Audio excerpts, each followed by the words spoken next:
High, আজকে আমি তোমাদের কাছে নিয়ে এসেছি দুটো রেসিপি। একটা হচ্ছে মাছের মাথা দিয়ে বাঁধাকপি, আর হচ্ছে ভেটকি মাছের ঝাল। দুটো রান্নাই কিন্তু শীতকালে আমাদের ভালোই লাগে খেতে। এখন অবশ্য সবসময় সব কিছু পাওয়া যায়, তাও শীতকালে যেন এগুলো বেশি ভালো লাগে। তো আমি খুব সাধারণভাবে রান্নাগুলো করব, তো তোমাদের সাথে ভাবলাম রান্নাগুলো আমি শেয়ার করি। তো এখানে আমি করব হচ্ছে মাছের মাথা দিয়ে বাঁধাকপি, প্রথমেই বললাম। তো সেটাকে আমি মাছের মাথাটাকে নুন হলুদ মাখিয়ে ভেজে তুলে রাখবো।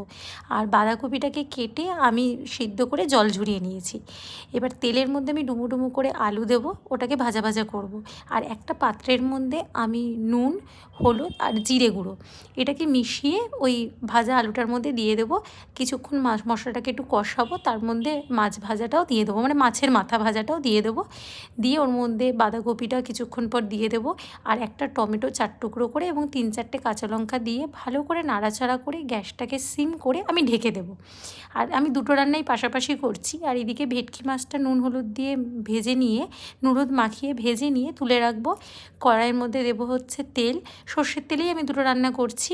ওর মধ্যে দেবো হচ্ছে মাছের জন্য কালো জিরে ফোড়ন, তারপরে কুচনো পেঁয়াজটা ভালো করে ভাজা হয়ে গেলে ওর মধ্যে অল্প আদা রসুন বাটা দেবো। ওটাকেও ভালো করে ভাজা করে নেবো, মানে যতক্ষণ না স্মেলটা চলে যায়।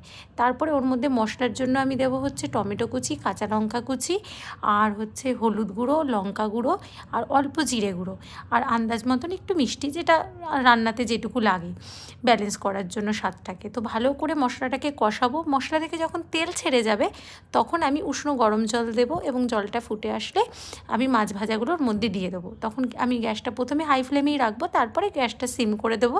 এবং যখন গা মাখা হয়ে আসবে তখন অনেকটা ধনেপাতা কুচিয়ে দেবো।